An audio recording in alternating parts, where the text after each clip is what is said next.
These are 6 movies inspired by real-life crimes. Believe it or not, but these factual felonies seem too crazy to be true.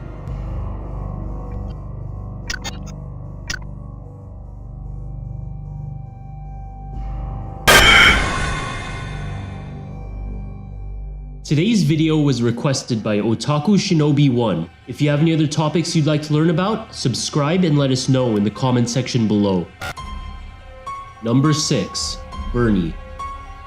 This black comedy film highlights the 1996 murder of 81-year-old millionaire Marjorie Nugent. In it, Jack Black plays Bernie Teed, a charismatic funeral director from Carthage, Texas, who is obsessed with his elderly widowed neighbor. During his interrogation, Bernie stated that his neighbor Marjorie was controlling and emotionally and verbally abusive towards him, driving him to murder her under a dissociative state brought on by years of sexual abuse from his own past. He killed her by shooting her in the back 4 times with a .22 caliber rifle. He then proceeded to stuff her body inside a freezer, then used duct tape to seal it shut. According to The Towns magazine, Nugent's alienated son, pathologist Rod Nugent, began looking for his mother after she hadn't been heard from for quite some time. Rod Nugent and his daughter traveled to Marjorie's home to speak with investigators and declare a missing person. Once at his mother's residence, they sadly found his mother's missing body in the freezer, enveloped in a white sheet. The police took Bernie in for questioning, and he later confessed to shooting her, taking the time to clean the body, then placing the corpse into the freezer.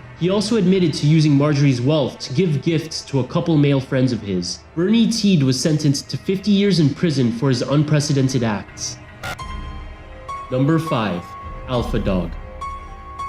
Alpha Dog, starring Justin Timberlake, is based on the true story of Jesse James Hollywood, a drug dealer responsible for several kidnappings in an attempt to get his drug money back. But as the kidnapping developed, things took a wrong turn. It retold the story behind the murder of Nicholas Markovitz in 2000, which occurred due to a feud between Jesse James Hollywood and his half-brother Benjamin Markovitz. Benjamin owed Hollywood $1,200 worth of drugs. As such, his stepbrother Nicholas Markovitz was kidnapped and held ransom for the debt. Hollywood left Nicholas under the watch of his friends in Santa Barbara as he went to Los Angeles to talk to Benjamin about the money. It was at this point that Nicholas met some of Hollywood's friends and even attended several parties with them. A reported 32 people knew Nicholas was kidnapped, but witnesses at the parties did not think of his appearance as a kidnapping, as Nicholas and Hollywood's friends looked comfortable and safe. Hollywood then called another member of his gang who owed him money as well, named Ryan Hoyt, after learning of the consequences he could face for kidnapping. Under Hollywood's command, Ryan proceeded to murder Nicholas in the Santa Ynez Mountain Valley with a semi-automatic weapon given to him by Hollywood himself. Jesse James Hollywood then went on the run for 5 years and even made it on the FBI's most wanted list. He was eventually arrested in Brazil in 2009 and was charged with kidnapping and first-degree murder. He was sentenced to life in prison without the possibility of parole. Ryan Hoyt was also charged with first-degree murder and was last known to be on death row. Additionally, an $11.2 million civil lawsuit was won by the Markovitz family in 2000 against the kidnappers, killers, and everyone who participated in the murder. Number 4. The Wolf of Wall Street.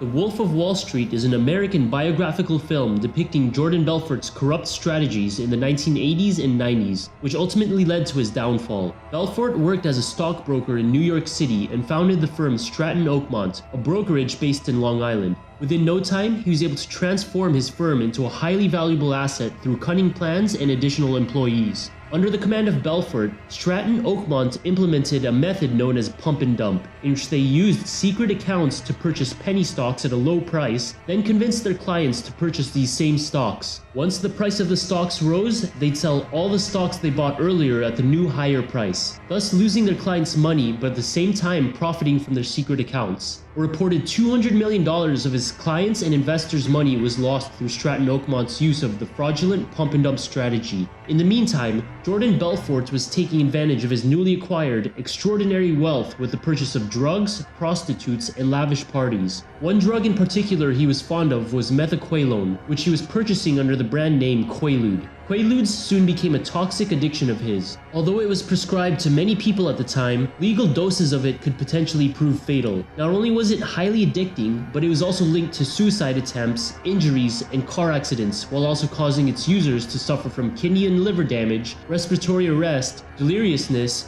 coma, and even death. In the end, Stratton Oakmont was said to be involved in totaling more than $1 billion in stock issues, but Belfort's exploitative strategies soon caught up with him when he was arrested and indicted for money laundering and securities fraud. Due to his crimes, he was facing decades of sentencing, but instead only received 4 years on account of stock manipulation. And of the 4 years, he served only 22 months due to good behavior and his cooperation with the federal government while working as an informant for them. It was during this time in jail that he shared a cell with Tommy Chong, who inspired him to write about his stockbroker experiences in order to share it with the world. He now works as an author, motivational speaker, and consultant. Number 3. American Gangster. American Gangster was inspired by Frank Lucas, a criminal mastermind gangster from North Carolina who smuggled heroin into the US using American military aircraft. He was an understudy of a larger crime mob in the late 60s, up until his mentor passed away. Lucas saw this as a perfect opportunity to take over the Harlem drug and gambling scene. He knew that people were earning large sums of money from the overseas drug trade, as heroin became popular in the US. Planes were full of dead soldiers in their caskets, who were being flown back to the States for proper burial. Thus, Frank Lucas hid entire stashes of heroin inside these caskets as a means of easily flying them back into the US. He also managed to maximize his profits by cutting out the middleman. Lucas had an enormous crime group based in New York City's Harlem neighborhood and was able to use his own drug money to fund his operations. With a plethora of killings, extortions, and bribes, Frank Lucas's name was well known across the East Coast and Southeast Asia. In addition, his connections in both Thailand and Vietnam allowed him to purchase massive amounts of high-quality heroin for the cheaper price of only $4,200 per unit. Compare this to the street price in Harlem of $50,000 per unit, which he'd have to purchase through the mafia. Lucas was said to have had over $52 million in various Cayman Island bank accounts and always had at least 1,000 kilos of heroin on hand, each of which was valued at $300,000 per kilo. In order to cover up his worldwide operation from government officials, Lucas bought authentic businesses such as dry cleaning and gas station chains. But it wasn't long until a special narcotics task force was founded dedicated to shutting down his group. Frank Lucas was finally caught and sentenced to 70 years in prison in 1976. But 5 years later, in 1981, his term was shortened to time served and he was released with lifetime parole due to the fact that he was able to help the police uncover over 100 individuals involved in the drug trade. Number 2. Bronson.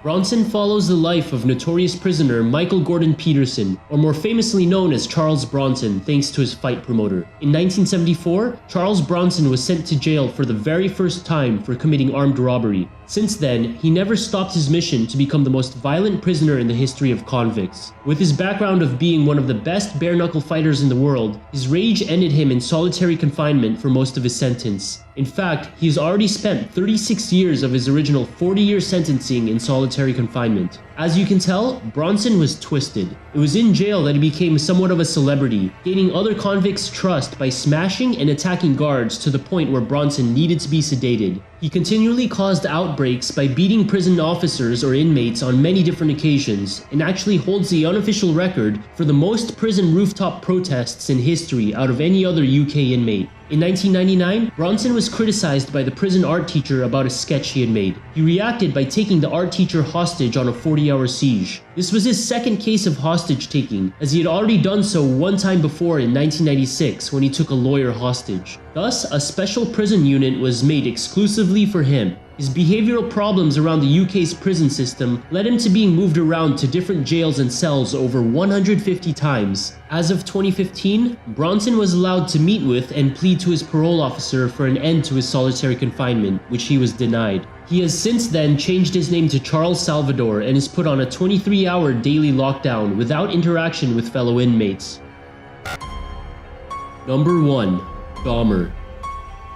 This movie is based on the gruesome and heartless murderer Jeffrey Dahmer, whose killing spree took place between 1978 and 1991. Many of Dahmer's late murders involved strangulation, cannibalism, necrophilia, and the permanent preservation of body parts. He would inject significant doses of anesthesia to his victims, then proceed to dismember, strangle, and sexually abuse them. Some murders were also carried out via a blow to the head using a barbell. Dahmer had a total of 17 killings during his vicious time. His first kill was a victim fresh out of high school, whose body he buried, then unearthed 2 years later to beat the corpse with a hammer. Over the next 13 years, Dahmer lured homosexual and bisexual men into his grandmother's basement. This was where he committed some of the most gruesome and terrifying acts to his victims. He would drug them, strangle them, then have sex with their bodies before ultimately dismembering them. Dahmer was finally caught in 1991 when one of his lured victims realized what was happening, which led to his victim's resistance and escape. The victim's report led to a house search where they found Dahmer's freakish collections. In 1992, he was sentenced to a total of 16 terms in prison. Although he was found to be legally sane at the time of his trial, he was later discovered to suffer from borderline personality disorder, psychotic disorder, and schizotypal personality disorder. 2 years into his sentencing at the Columbia Correctional Institute,